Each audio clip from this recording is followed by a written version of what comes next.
City project, strategic and visionary project conceived of by His Majesty the King of Bhutan, and something that we have expressed our support for.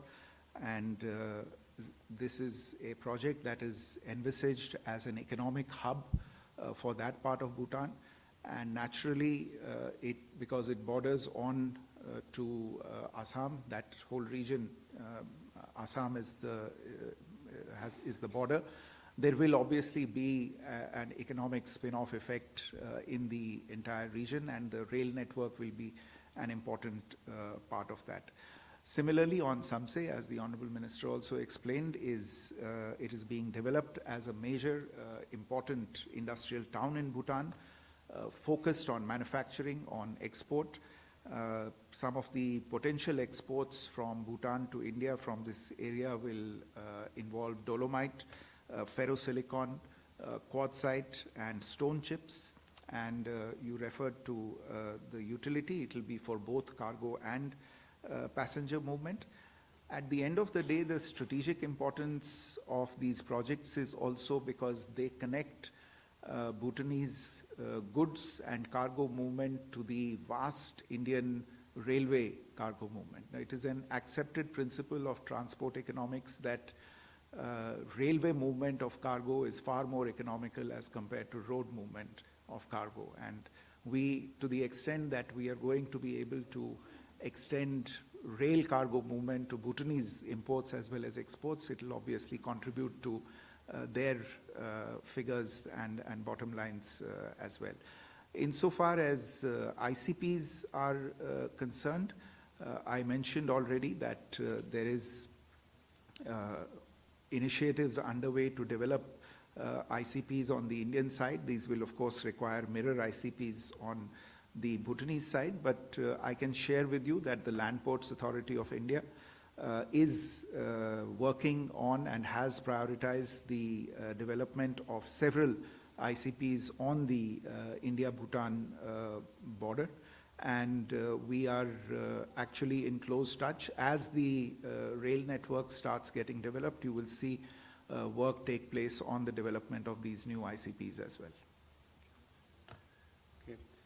More questions now. Kadamini, can we start with you? Kadambini Sharma, independent journalist. Sir, given the sensitivities of environmental issues by Bhutan, were there any concerns raised and how were they addressed? Our friend behind here, 280. So the total investment that you mentioned is from the Indian side. What sort of investment will be there from the Bhutan side? And from the security perspective, any special arrangement that will be done? 47. Sir मैं सुशील राघव हूँ जनसत्ता से। मेरा भी सवाल यही है कि क्या भूटान से इसमें फंडिंग होगी, अगर कुछ होगी तो कितनी? 248 there, please. Hi sir, Manohar Kesari from news x and India news. Sir Bhutan और इंडिया के बीच जो रेल लाइन कनेक्टिविटी शुरू हो रही है, इसमें टेक्नोलॉजी का इस्तेमाल इंडियन रेलवे की ओर से होगी या किसी और कंट्री से लेंगे? साथ ही साथ दोनों का जो बजट एलोकेशन है सर, क्या दोनों देश इसको शेयर करने जा रहे हैं?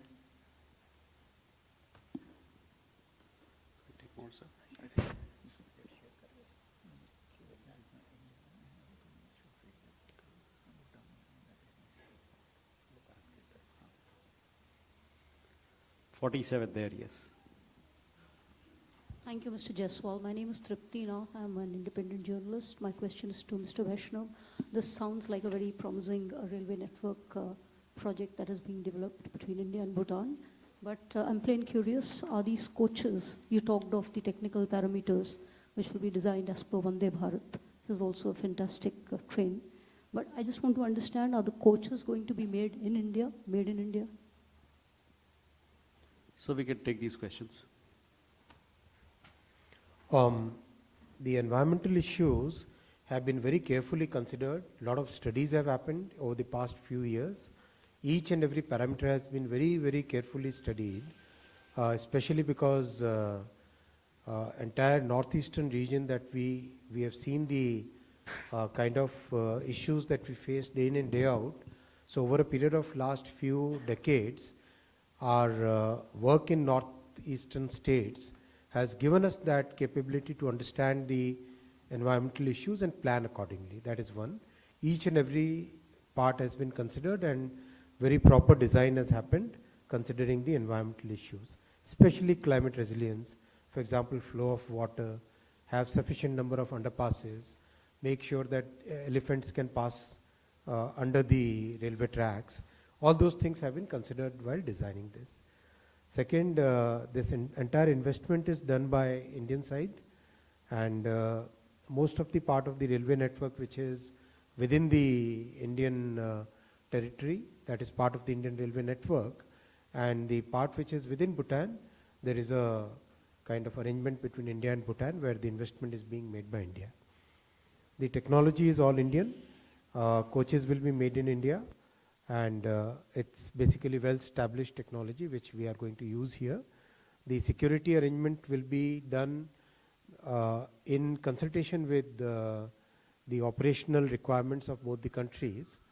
We will try to have as many people as possible to from Bhutan side to be trained in railway operations so that they also become part of the entire network, the way we have done in case of Nepal also.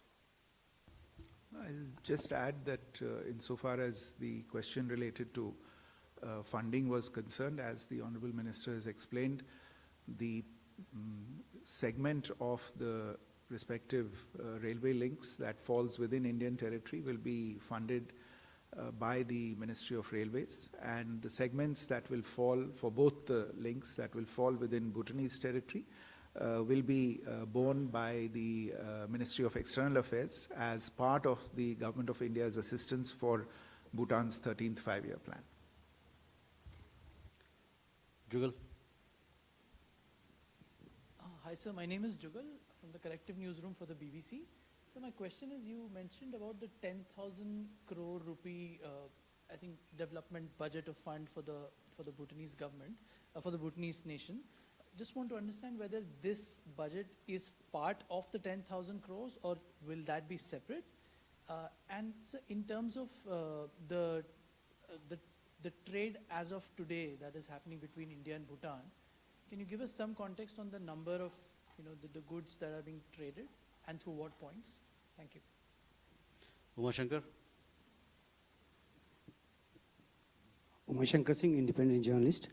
ये बहुत ही अहम परियोजना है जिसका यहाँ ऐलान किया जा रहा है। मेरा सवाल ये है कि जिस तरह से हमने पिछले कुछ दशकों में या कुछ सालों में देखा है कि चीन ने तिब्बत में, चाहे वो सिक्किम हो, चाहे वो भूटान हो या फिर अरुणाचल हो, सीमावर्ती इलाकों तक रेल परियोजना लेकर वो आया है, तो क्या इस परियोजना को उसके काउंटर एक मेजर के तौर पे भी देखा जाए या फिर ये सिर्फ भारत और भूटान के बीच द्विपक्षीय संबंधों के लिहाज से इसको देखा जाए?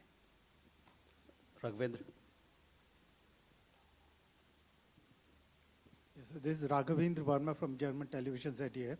So my question is about, do we have a reaction from Bhutan also? How does Bhutan feels about it, and what are their priorities and how they were seeing this line coming? And secondly, in Bhutan, it's only small portion of these railways that go in. So were these two projects entirely dependent on Bhutan to be part of it, or could India had already built those lines to the nearest border region of these two places, and this could have been earlier? Why was it dependent on that portion of Bhutan? Salish. Thank you, sir. I'm Shailesh from National Defense. Sir, may you please elaborate in case, if possible, do we have some rare earth minerals deal with Bhutan, and is this project linked to, or I mean, both these links, are they linked with this particular project, sir? And the second, in case if you allow, the same one which Uma Shankar had just asked. Okay. 232. Thank you sir. Mahesh Kejriwal from Loksatta group. मेरा सवाल sir ये है कि भूटान और China के बीच में जो है कि बॉर्डर एक इशू आ रहा है, तो आप लोग जो ये प्रोजेक्ट शुरू कर रहे हैं, तो भूटान की ओर से क्या भारत के समक्ष कोई विशेष शर्तें रखी गई है इस प्रोजेक्ट को शुरू करने के पहले?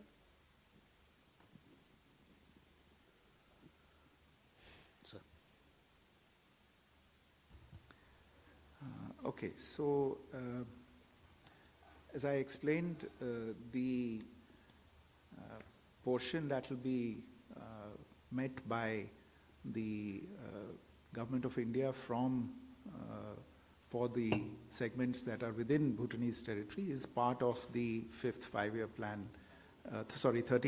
plan outlay that has been agreed of 10,000 crores with the government of Bhutan. On trade, I mentioned we are Bhutan's premier trade partner.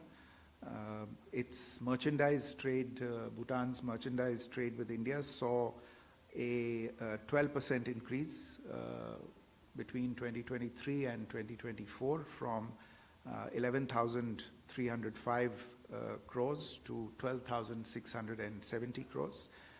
Bhutan's exports to India increased from 2,800 crores in 2023 to 3,100 crores in 2024, while their imports from India grew from 8,500 crore rupees to nearly 9,500 crore rupees during the same period. We are in discussions to actually renew the bilateral treaty of trade, commerce and transit, which was signed in 2016 for a period of 10 years, and it will expire in July 2027, and we will discuss a renewal of that treaty. On the question of involving Bhutan on this, I refer you to my opening remarks where I mentioned that this is all happening on the basis of an MOU between Bhutan and India that was signed on the occasion of the Prime Minister's visit to Bhutan last year in March 2024. And again, as I pointed out, this MOU will formally be signed later this afternoon in New Delhi between Chairman Railway Board on the Indian side and the Bhutanese Foreign Secretary on the other side. That, I think, should answer the question about what is the involvement of Bhutan in this. Let me just make a general point that when it comes to infrastructure projects, India's guiding principle and fundamental approach has been that we do infrastructure projects only those ones that our partner countries are comfortable with. We are driven by the priorities of our partner countries. We are not driven by our supply necessities. On the issue of rare earths, no, I am not aware if there is any discussion on rare earths related to this particular project. कुछ प्रश्न थे जो भूटान और किसी तीसरे देश को लेके थे कि उनका इसमें क्या इन्वॉल्वमेंट है. आप जानते हैं जहाँ तक ये बॉर्डर, इस बॉर्डर का सवाल है जहाँ से ये ट्रेन लाइंस जा रही हैं, इसमें किसी तीसरे देश का कोई involvement nahi hai. So I think this question is a bit superfluous at this point in time. In any case, I should underline that this is a rail connectivity project and it is therefore of the utmost bilateral importance to the two countries. Thank you. Leda. Good afternoon, Ilyana, TASS News Agency. Do you consider, maybe not now, but gradually while you will develop this project, participation of some third country? And as I'm from Russian media, I wonder if participation of Russia is possible. And perhaps if Honorable Minister answers my question, what are the projects with Russia which are now already on or under consideration? Thank you. You go this side, Neeraj. Sir मेरा उत्तर तो मिल गया है. अभिनव वार्ता से बोलियो नहीं, वार्ता में अभिनव हूँ. मैं जानना चाह रहा था इस प्रोजेक्ट में कब से काम शुरू होने वाला है और इसमें भूटान जो पैसा खर्च किया जा रहा है, क्या इंडिया की तरफ से ही पूरा पैसा खर्च किया जा रहा है प्रोजेक्ट में या भूटान पे इस पे कुछ सहयोग कर रहा है? नीरज. सर नमस्कार, मैं नीरज दुबे प्रभा साक्षी से. सर जो इस रेल प्रोजेक्ट के लिए क्या भूटानी नागरिकों को रेल मंत्रालय कोई स्किल डेवलपमेंट का कोई कोर्स कराएगा, उनको ट्रेनिंग देगा? और दूसरा, क्या इसमें कोई वर्ल्ड बैंक या एडीबी और किसी अंतर्राष्ट्रीय वित्तीय संस्थान भी कोई सहयोग कर रहा है क्या इसमें प्रोजेक्ट में? 271. Hi, sir. This is Dhruvaksh from Business Standard.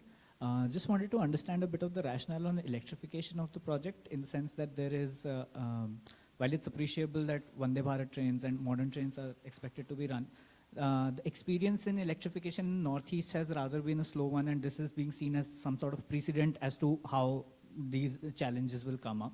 And second, in strategic areas, there's a school of thought that more diesel locomotives and more diesel rolling stock would be beneficial in strategic border areas.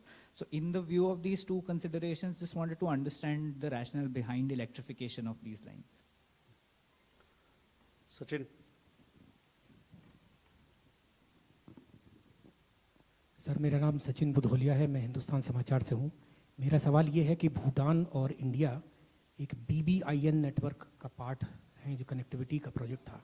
तो भूटान अगर आगे आने वाले दिनों में इसके partner countries विशेष रूप से नेपाल या बांग्लादेश के साथ में अगर ट्रेड करना चाहता है, तो क्या हमारा ये जो कनेक्टिविटी है, तो इंडियन रेल की कनेक्टिविटी क्या उसको उन देशों के साथ व्यापार की सुविधा देगा, विशेष रूप से Bangladesh?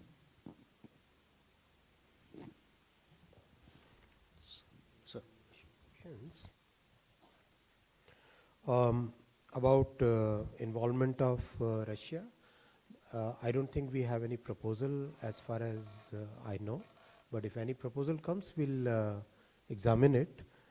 I think we are self-sufficient in the technology, both on the construction as well as the train set side, so there is no, at this point of time, there is no such consideration. The project will start very soon. The land schedules, everything, all the permissions, they are all in the works, and land acquisition will start very rapidly. The government of Assam also is very cooperative. They are supporting us in starting this project. Funding, as was mentioned earlier, very clearly, the funding for the portion within India is out of the Indian Railways budget, and the funding for the portion which is within Bhutan will be out of MEA's budget, MEA's grants to Bhutan, as FS Saab has already explained. We will be training the people who are interested in railways within Bhutan. As you know, we have a Gati Shakti Vishwavidyalaya, one of the finest transportation university which is getting developed, and there we are already running courses for people from many other countries now. So this will also be part of the program. We don't have any World Bank or ADB requirement in this, and I don't think they have given any proposal so far. So we are not even considering that. A very important question about electrification, I think that question needs to be discussed in a bit of detail. If we compare the environmental issues between diesel and electrified railway network, electrified railway network is about 98% less polluting, considering even the pollution of the source, considering everything, even pollution at the source of generation of electricity. It is 98% less polluting compared to diesel. And when you compare road with rail, then a diesel on both sides, diesel road versus diesel rail, that is 95%. So net, if you compare with the diesel diesel truck on a highway to an electrical train, then the difference is 99 point some percent. So it's practically pollution free. So it's very important that in the economically and environmentally sensitive areas, we should always focus on electrification. Your point about electrification in Northeast no longer holds valid. It's practically entire network is getting electrified. Almost 99% of the network is already electrified, and all new projects are starting with electrification ab initio. Like your generation is born with mobile phones. So it's like that kind of thing. So it's absolutely fine. And diesel can always run even if the network is electrified. So diesel, we keep strategic reserve of about 2,500 locomotives, especially in case of disasters, in case of climate issues, in case of other things. So diesel will remain as a significant base. It's not base load, it's more like as a extra reserve when you need diesel locomotives can be run. So I hope that answers your query about Bangladesh. I'll request. जी, आपका जो प्रश्न था BBIN को लेके, आप सही कह रहे हैं कि भारत और भूटान, नेपाल और बांग्लादेश के बीच ये एक समझौता है। तो मेरे विचार में जहाँ तक इस प्रोजेक्ट का प्रश्न है, आपको मालूम होगा कि दोनों नेपाल और बांग्लादेश के साथ हमारे समझौते हैं, जिसके तहत नेपाल और बांग्लादेश के जो एक्सपोर्ट्स और इंपोर्ट्स हैं उनका वो भारतीय टेरिटरी का इस्तेमाल करते हैं ट्रांजिट के लिए, दूसरी कंट्री में एक्सपोर्ट करने के लिए और थर्ड कंट्रीज़ में एक्सपोर्ट करने के लिए भी।